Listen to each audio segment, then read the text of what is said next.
आपका बोर्ड का main paper जो है वो समाप्त हो चुका है। अब आपका जो नेक्स्ट टारगेट है वो जेई अप्रैल सेशन का एग्जाम है कि जेई में अब अच्छा करना है। अब इतने कम दिनों में किस तरह से प्रिपरेशन किया जाए कि रिजल्ट जेई में भी अच्छा हो। तो हम यहां पे इस वीडियो में हर एक तरह के स्टूडेंट की बात करेंगे जिनका जनवरी सेशन में 85 परसेंटाइल से कम आया है, जिनका 90 से 97 परसेंटाइल के बीच में आया है और जिनका परसेंटाइल 97 से ऊपर है।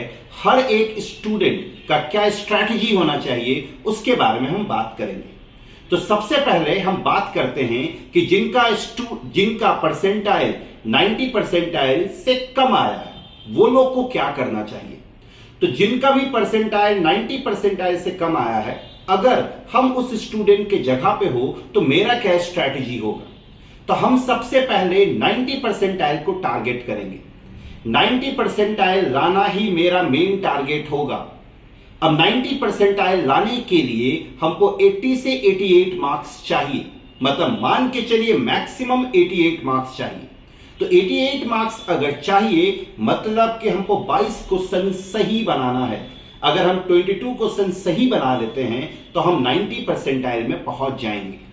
तो सवाल ये उठता है कि 22 क्वेश्चन बनाने के लिए हमको क्या करना चाहिए। तो हम प्लान इस तरह से करेंगे कि मेरे पास 75 क्वेश्चन है, 75 क्वेश्चन है, हमको उसमें से 22 क्वेश्चन करना है। तो सबसे पहले हम देखेंगे कि अभी हम क्लास 12th का एग्जाम दिए हैं, फिजिक्स का, केमिस्ट्री का और मैथ्स का, तो हम कुछ ना कुछ तो प्रिपरेशन किए ही होंगे। तो जो जो चैप्टर हम ठीक से किए हैं उन सारे चैप्टर के जेई के टॉपिक को हम बढ़िया से करेंगे। हम हर एक दिन कोशिश करेंगे कि 8 से 9 घंटे पढ़ने का, जिसमें 2 से 3 घंटा हम 12th को देंगे। पहला 15 दिन ये जो हम बता रहे हैं वो फर्स्ट 15 डेज का स्ट्रैटेजी बता रहे हैं कि पहले 15 दिन 2 से 3 घंटा हम 12th के उस टॉपिक को देंगे जो हम बोर्ड के लिए पढ़े हैं, उसी को रिवाइज करेंगे अच्छे से, उसी का जेई का जो टॉपिक है उसको कवर अप करेंगे।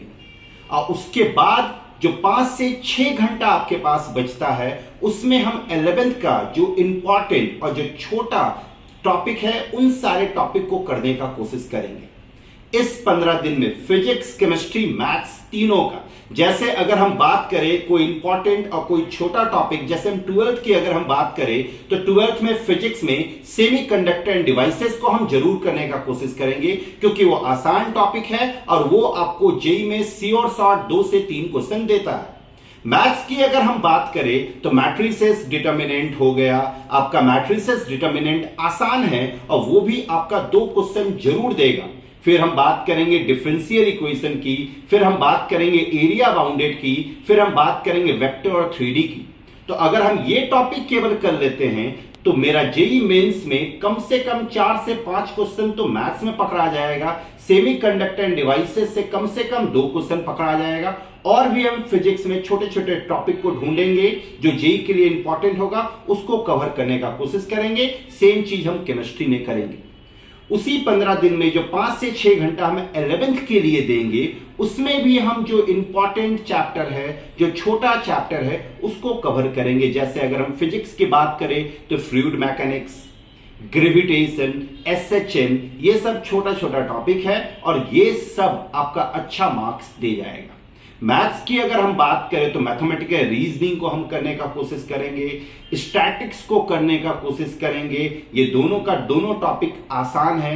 थोड़ा कॉनिक सेक्शन देखेंगे, फिर हम थोड़ा सा कॉम्प्लेक्स नंबर देखने का कोशिश करेंगे क्योंकि ये सब टॉपिक को आप आसानी से कर सकते हैं और ये सब आपका श्योर शॉर्ट क्वेश्चंस देता जाएगा। सेम तरीके से हम केमिस्ट्री का करेंगे। तो जब आप इतना कर लेंगे 15 दिन में तो आप देखेंगे कि आप 30 क्वेश्चन के लायक हो गए। उसके बाद भी आपका लगभग 10 दिन बचेगा। उस 10 दिन में और भी कुछ हम कोई चैप्टर पकड़ेंगे और उसको कंप्लीट करेंगे। इस तरह से हम 40 क्वेश्चन के लिए चले जाएंगे। यहां तक 40 क्वेश्चन के लिए जाएंगे, आप एग्जाम में जाइएगा तो आसानी से 24-25 क्वेश्चन आप बना सकते हैं जो कि आपका 90 परसेंटाइल के लिए काफी है। लेकिन इसके लिए आपको कम से कम 8 से 9 घंटा आपको एवरीडे देना होगा। तो ये हम बात किए उन सारे स्टूडेंट के बारे में जिनका परसेंटाइल 90 से कम था। अब हम बात करते हैं जिनका परसेंटाइल 90 से 97 परसेंटाइल के बीच था जनवरी सेशन में, उनको क्या करना चाहिए। तो अगर 90 से 97 परसेंटाइल के बीच में लाए हैं तो ये कंफर्म है कि वो मैक्सिमम टॉपिक उनका कवर किया हुआ है। उनको सही से प्लानिंग ऐसा करना है शुरुआत 15 दिन में कि वो सारे टॉपिक को प्रॉपर रिवाइज कर ले और जो भी टॉपिक छूटा हुआ था जनवरी सेशन के वजह से उन सारे टॉपिक को अच्छे से कवर कर ले। उसके बाद लास्ट 10 दिन जो उनके पास बचेगा उसमें वो केवल PYQ बनाए, केवल प्रीवियस ईयर क्वेश्चन को अच्छे से प्रैक्टिस करें, क्योंकि अगर आप प्रीवियस ईयर क्वेश्चन को अच्छे से प्रैक्टिस करते हैं तो उससे आपको बहुत बेनिफिट मिलेगा, क्योंकि उसी लेवल का क्वेश्चन हर एक बार पूछा जाता है। और जिनका परसेंटाइल 97 से ऊपर है उन लोगों का NIT तो ऑलमोस्ट कंफर्म है, तो उन लोगों को JEE एडवांस के प्रिपरेशन के लिए जाना चाहिए। JEE एडवांस के प्रिपरेशन को अच्छे से उनको नजर रखते हुए तैयारी करना चाहिए। हाँ, मेंस एग्जाम जरूर दे अप्रैल का, लेकिन अब वो एडवांस के प्रिपरेशन के लिए पूरी तरह से प्रिपेयर करें, अच्छे से प्रिपेयर करें। एडवांस में जो जो इंपॉर्टेंट टॉपिक है एडवांस का, उन सारे टॉपिक के अच्छे प्रॉब्लम को सॉल्व करना शुरू करें। तो इस वीडियो में हम डिस्कस किए कि बोर्ड के बाद JEE के लिए क्या रोड मैप होना चाहिए, क्या स्ट्रैटेजी होना चाहिए हर एक स्टूडेंट के बारे में। आप इस स्ट्रैटेजी को ध्यान में रखते हुए अपना प्रिपरेशन करें, और अगर फिर भी किसी तरह का कोई प्रॉब्लम आता है तो कमेंट बॉक्स पे कमेंट करें। Thank you very much.